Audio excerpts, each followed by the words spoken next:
भक्तों ओम नमः शिवाय, श्री शिवाय नमस्तुभ्यम, जय श्री महाकाल। भक्तों, क्या आपके भी घर में कोई ऐसा व्यक्ति है जिसका विवाह नहीं हो रहा है? उसके विवाह के लिए आप लोग बहुत सारे उपाय करके देख लिए, बहुत सारे मंदिरों में चले गए, बहुत सारे पंडितों के पास चले गए, बहुत सारे ज्योतिषियों को उसकी कुंडली भी दिखवा ली, लेकिन फिर भी उस व्यक्ति का विवाह नहीं हो रहा है। भक्तों, क्या आपके घर में ये भी समस्याएं चल रही, जो आपके घर का बच्चा, उसकी एज बहुत ज़्यादा हो गई है, 30 से 35 साल का हो गया है, और बस आपको यही चिंता सताई रहती है कि उस व्यक्ति का विवाह होगा कब?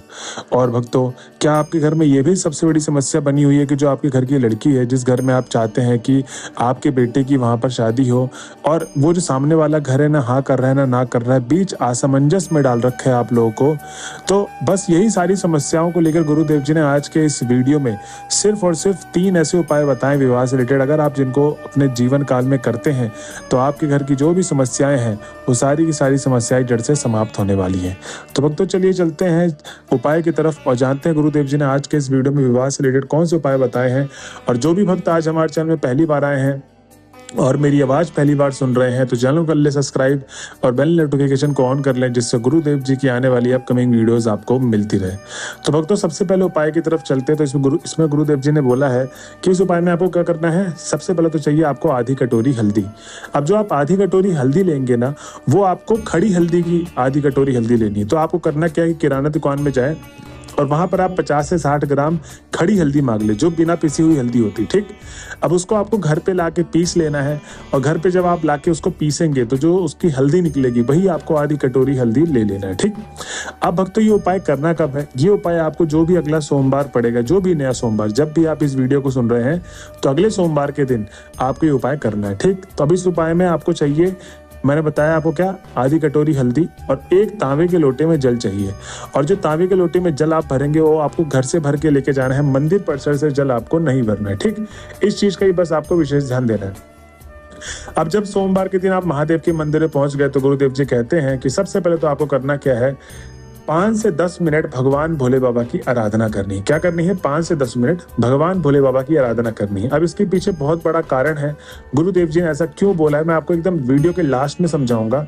आपको सबसे पहले तो 5 से 10 मिनट आराधना कर लेनी, क्योंकि मैं उपाय समझा देता हूँ। ठीक, अब गुरुदेव जी कहते हैं कि सबसे पहले आपको करना क्या है कि जब आप आराधना कर लेंगे तो वो जो हल्दी लेकर गए हैं तो वो माता अशोक सुंदरी के स्थान पे आपको उत्तर दिशा की तरफ मुख करके शिवलिंग के सामने बैठ जाना है।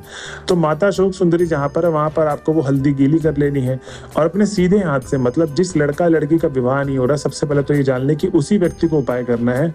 उनकी माता, उनके पिता, उनके घर का कोई सदस्य और इस उपाय को नहीं कर सकता है। ये वाला जो पहला वाला उपाय है, इसमें उस व्यक्ति का होना बहुत जरूरी है जिसका विवाह नहीं हो रहा है। ठीक, अब आपको माता अशोक सुंदरी के ऊपर 7 बिंदी बनानी है। जो दाहिने हाथ में माता अशोक सुंदरी विराजमान होती है, जो भगवान भोले बाबा की सबसे छोटी पुत्री हैं, उन्हीं के जगह पे आपको 7 बिंदी बनानी है। ठीक, अब 7 बिंदी आपने हल्दी की बना दी। अब वहां से आप उठिए और सीधा चले जाइए पीपल के पेड़ के पास। कहाँ जाना है? पीपल के पेड़ के पास जाना है। तो ये इस उपाय में जो पहला वाला उपाय, इसमें 2 अध्याय है। पहला अध्याय में आपको क्या करना है कि आपको माता अशोक सुंदरी के स्थान पे 7 बिंदी लगानी। ठीक, अब दूसरे अध्याय में क्या करना है, पीपल के पेड़ के पास जाना है, और जिस लड़का या लड़की का विवाह नहीं हुआ ना, उसको अपने दोनों हाथों में हल्दी लगा देनी। ठीक, तो चाहे लड़का हो या लड़की, दोनों को ही अपने हाथों में हल्दी लगानी है अच्छे तरीके से, और पीपल के पेड़ में 5 बार, कितनी बार? 5 बार छापा लगाना है अपनी हाथ का। कितनी बार? 5 बार अपने हाथ का छापा लगाना है पीपल के पेड़ पे। अब भक्तों, गुरुदेव जी कहते हैं कि जब आप इस तरीके से उपाय करेंगे, अब आपको करना यही है कि जो थोड़ा सा एक पीतल के लोटे में जल बचा होगा, उसको आपको पीपल के पेड़ की जड़ में समर्पित करना। तो जो जड़ होगी नीचे मिट्टी की तरफ, वहीं पर आपको श्री शिवाय नमस्तुभ्यम बोलना है एक बार, और पूरा का पूरा जल समर्पित कर देना है। अब भक्तों, गुरुदेव जी कहते हैं कि वो जो पीपल के पेड़ के आसपास की जो जड़ गीली हुई है, वहां की मिट्टी आप उठा लें और अपने माथे पर, जिस लड़के या लड़की ये जो उपाय कर रहा है उसके माथे पर तिलक के रूप में लगा दें। भक्तों, गुरुदेव जी कहते हैं कि जो भी भक्त मेरे बताए गए उपाय को इस तरीके से करता है जैसे क्रमांक वाइज मैंने बताया है, उसकी जो भी मनोकामनाएं भगवान भोले बाबा निश्चित रूप से पूरी करेंगे ही करेंगे। तो भक्तों, आपको इसी तरीके से उपाय करना, ये विवाह वाला पहला उपाय।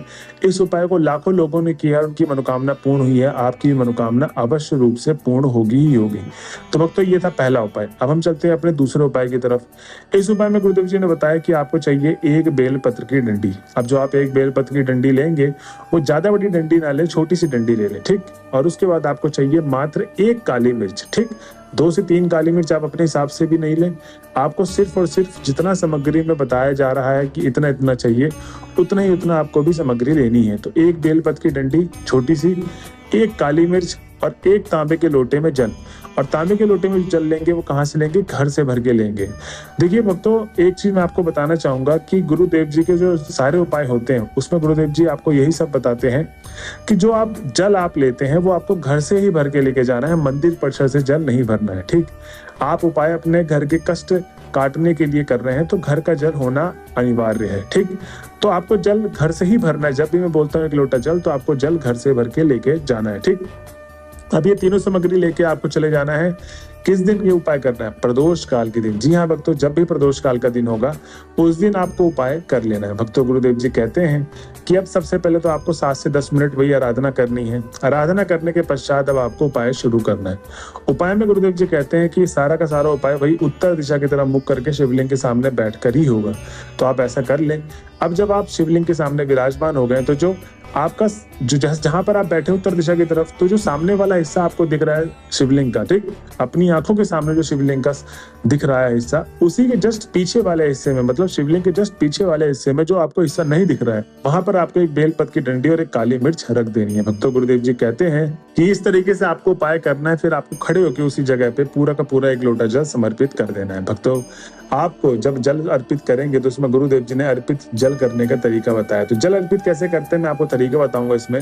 जैसे आपने देखा होगा कि बहुत सारे लोग बूंद बूंद जल अर्पित करते हैं, बहुत सारे लोग जल्दीबाजी में पूरा का पूरा जल ही उड़ेल देते हैं। इस तरीके से आपको उपाय नहीं करना है। आपको करना क्या है कि पहले तो श्री शिवाय नमस्तुभ्यम का जाप करते रहें। ठीक, अब श्री शिवाय नमस्तुभ्यम का आप निरंतर जाप कर रहे हैं। अब आपने देखा होगा जैसे नदी होती है एक समान धारा की तरह बहती है, वैसे ही आपको पूरा का पूरा जल भी एक समान धारा का बनाते हुए पूरा का पूरा जल समर्पित कर देना। तो एक जल प्रवाहित करना है आपको शिवलिंग पे ही समान धारा बनाते हुए, और उसके बाद आपकी जो भी मनोकामना है वो आपको मनोकामना मांग लेनी है। विवाह से रिलेटेड जो भी अड़चने आप देख रहे हैं अपने जीवन काल में, वो सारी की सारी अड़चने महादेव से बताते हुए अपने घर की तरफ चले जाना है। भक्तों, गुरुदेव जी कहते हैं कि जो भी भक्त मेरे बताए गए उपाय को इस तरीके से करता है, उसकी जो भी मनोकामना है भगवान भोले बाबा निश्चित रूप से पूरी करते ही करते हैं। अब भक्तों, हम चलिए आते हैं इसमें, जिसमें गुरुदेव जी ने बताया कि आपको 7 से 10 मिनट आराधना क्यों करना होता है उपाय शुरू करने से पहले।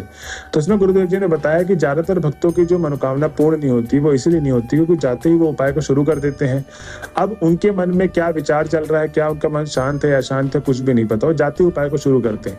और यही गलत धारणा से जो उनकी मनोकामना पूर्ण नहीं होती। आपको करना क्या होता है कि जब भी आप 7 से 10 मिनट की आराधना करते हैं, इससे होगा क्या?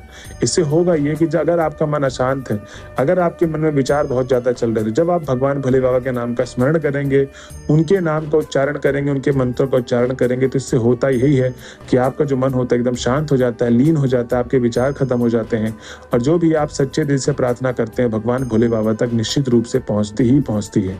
तो भक्तों, यही था आज की वीडियो। अगर आप वीडियो के लास्ट तक आ गए तो श्री शिवाय नमस्तुभ्यम लिखना ना भूलें। मिलते हैं अगले वीडियो में, जब तक के लिए बने रहे हमारे चैनल में। हर हर महादेव।